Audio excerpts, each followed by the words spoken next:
Celtics? They improved over last year, or are they treading water? They do. I mean, they were a 25-win team last year. I'm going to give them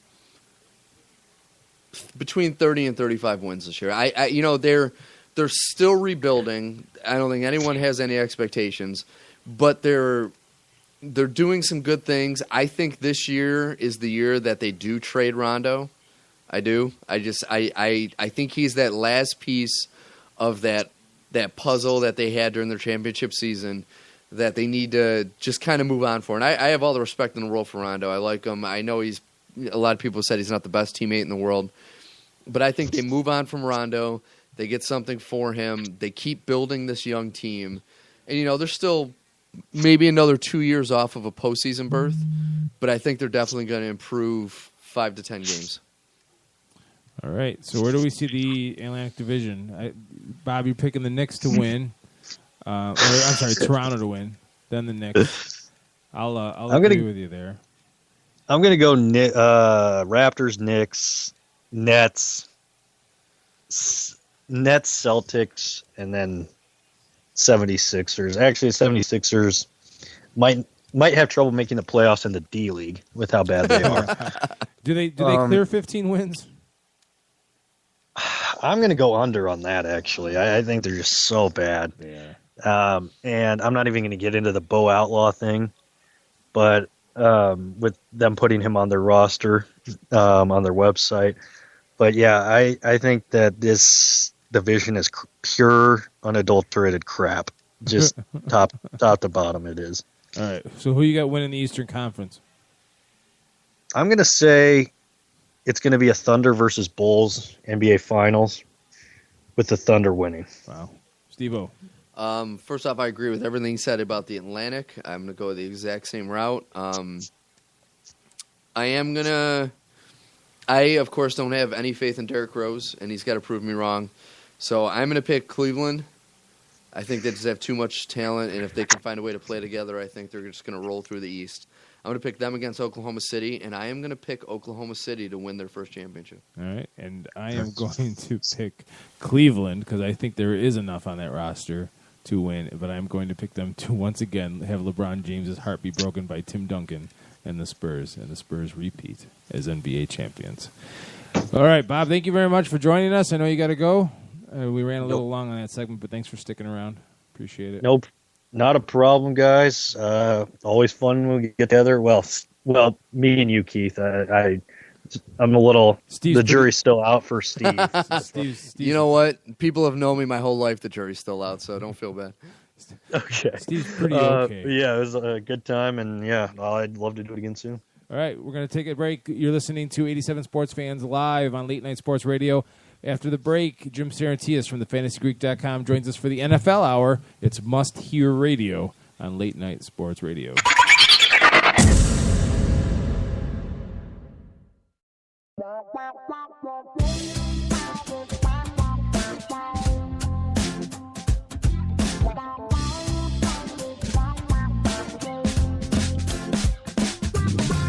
Baby, you're a mystery. Tell me what's a girl gotta do? Looking at the history doesn't seem to give any clue. Just when I think I understand it all, you seem to unravel some more. Ooh, I never know nobody like you. Now I know I'm the neighbor.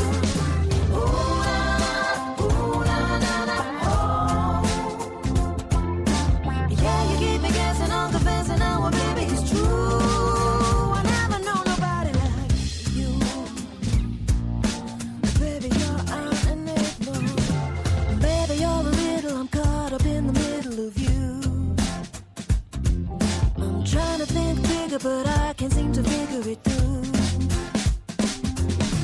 I wanna make it better, but now I'm scared of looking a fool. Oh, baby, no, I've never been very good at playing it cool. Just when I think I understand it all, I find I know nothing at all.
second to keep breathing in the moment before it's gone.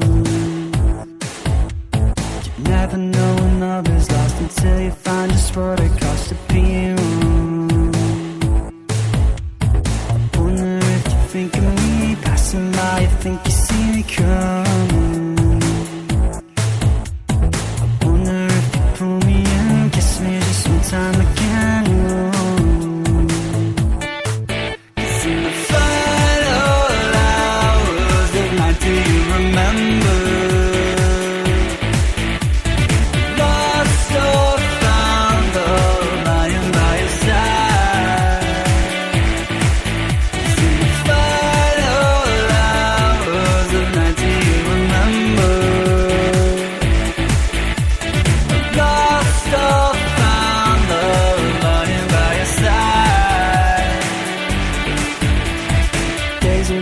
Coming and the nights will keep on going till they're tired, falling fast asleep and as they dream of ghosts of beats filled with desire.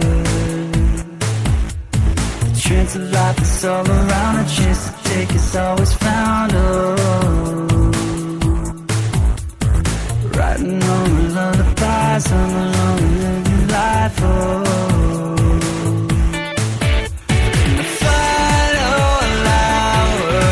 Do you remember?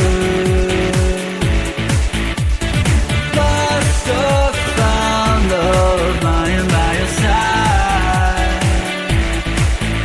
In the final hours of night, do you remember? Lost or found, love lying by your side. Take another second.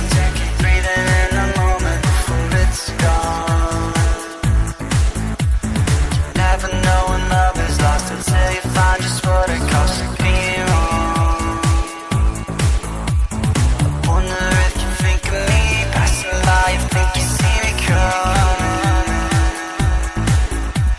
I wonder if you pull me in, kiss me just one time again. The final hours of night, do you remember?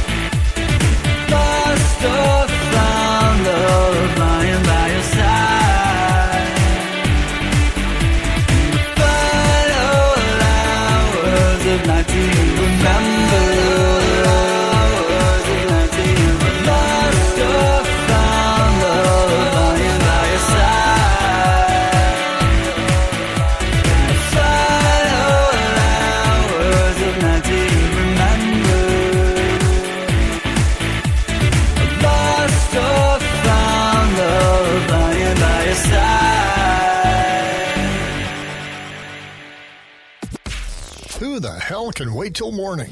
Talk now at latenightsportsradio.com.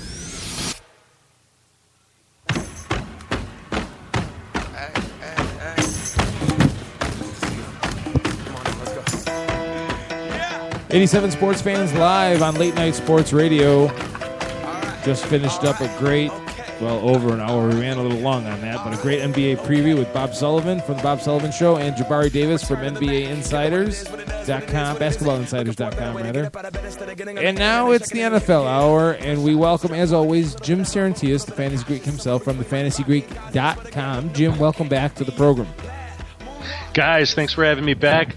You know, I know it's only been a matter of days since I've spoken with you, Keith, and Steve, with you about a week, but man, I miss you guys. How the hell have you been? Really? Doing great, man. Busy life. You know, I just wanted to point out to all the listeners out there who are watching Monday Night Football, have turned down the volume and are listening to us because that's the right thing to do. You are now watching two former Cleveland Brown quarterbacks going head to head.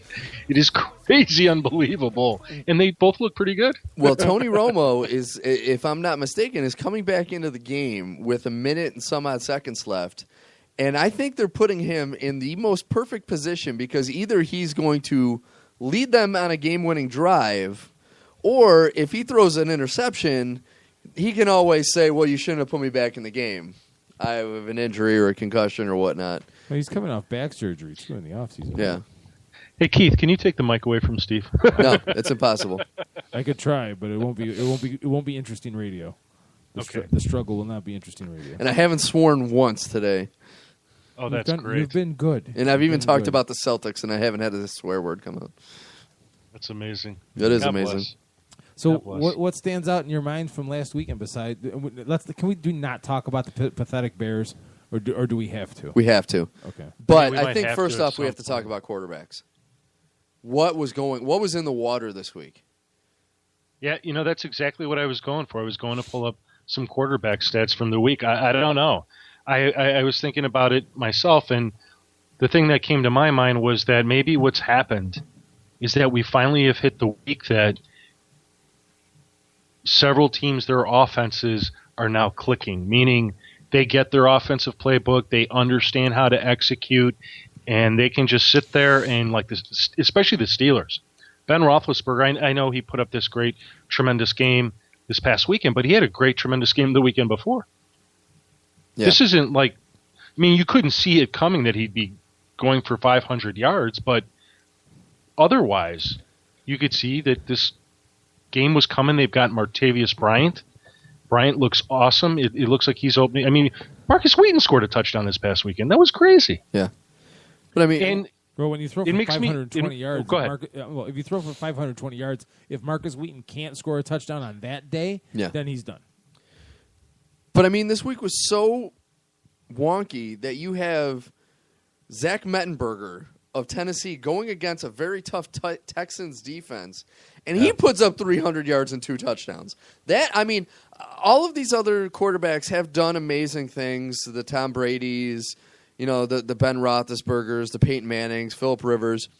When I saw that, and when I was doing my prep for the show, that really blew me away because Tennessee, they only put up 16 points, but it's like, that's the kind of week it was.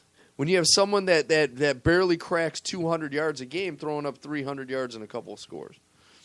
Now, that having been said, though, Steve, he would have been on the border of a top 12 performance. He didn't quite make it, but it was still impressive. And I think what's more impressive about him will be what he does with his next 2 weeks, where he's going against a tough Ravens defense and this same Steelers team